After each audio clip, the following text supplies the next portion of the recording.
एक कहानी सुनाता हूं। एक ऋषि थे, कौशिक। कौशिक ऋषि अपने माता पिता को छोड़ करके, जब वो 20-22 वर्ष के थे तो कौशिक ऋषि ने अपने माता पिता का त्याग कर दिया।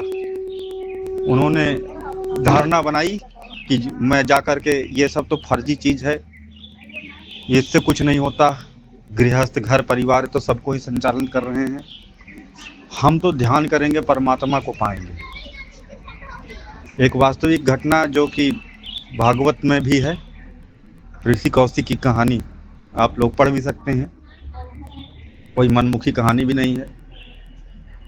और ऋषि कौशिक फिर अपना घर छोड़ के चले जाते हैं, गुरुकुलों में ध्यान सीखते हैं और साधना करने में फिर जुट जाते हैं। जो सीखे थे अपने गुरु से, जाकर के ध्यान समाधि लगाने लगते हैं जंगल में।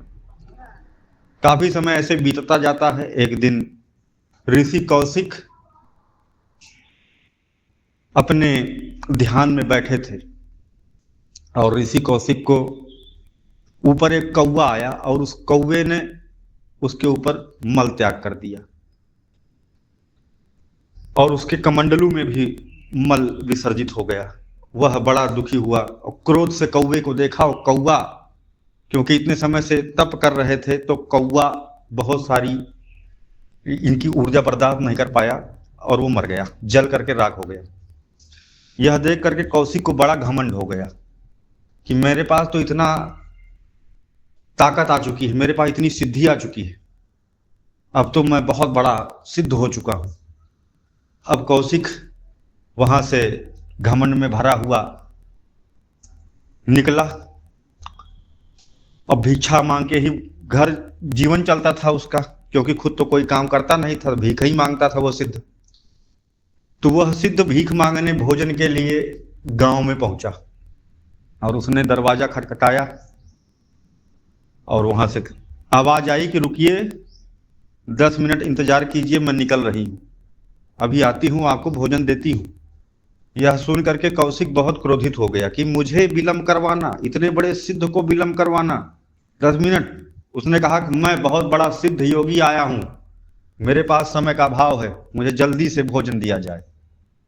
उसने कहा कि आप जो भी हों, आपको इंतजार करना होगा और तभी मैं आऊंगी। वो खड़ा रहा देखने के लिए कि अभी इसको बताता हूं मैं। वो महिला बाहर आई, थाली में भोजन लेकर के आई और उसने पूरा भोजन उनको दिया, पानी रख दिया और फिर अंदर चली गई। यह देख करके कौशिक बहुत क्रोधित हुआ।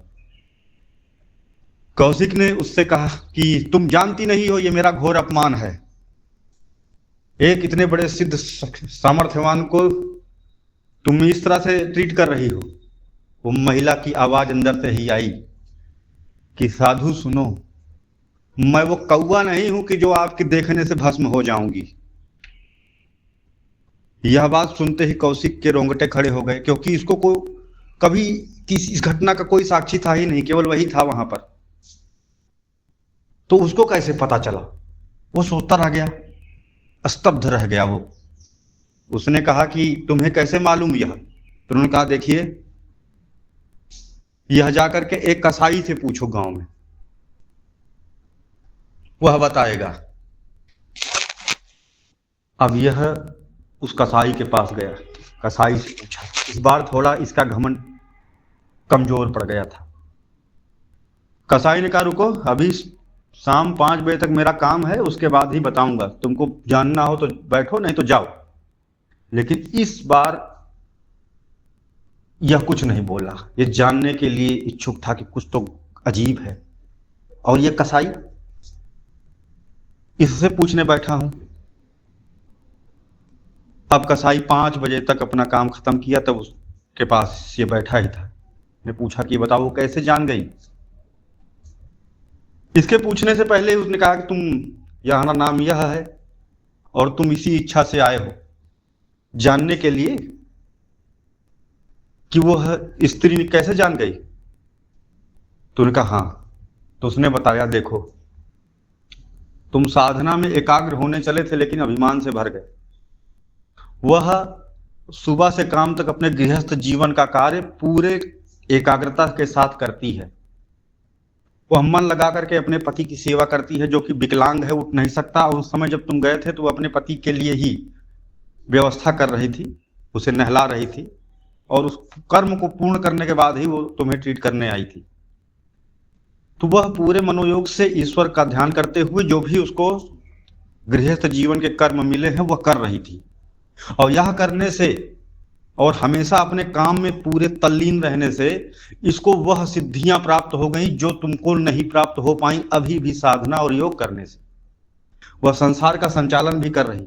मैं भी अपना, मुझे पीढ़ियों से मुझे यह इसी योनि में जन्म मिला। मैं मेरे पिता के पिताजी यही काम करते थे, मुझे यही सीखा हूं, इसी से मेरा घर चल सकता है। और मुझे यह प्राप्त हुआ है कर्म की मैं कसाई बनूं,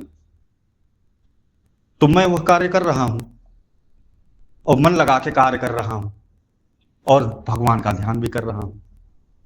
तो मुझे भी ऐसे ही अपने काम में तल्लीन रहने और मन लगा के भगवान ने जो काम दिया उसको करने की वजह से मुझे यह सब ज्ञान प्राप्त हो गया है। मैंने कोई पढ़ाई नहीं की।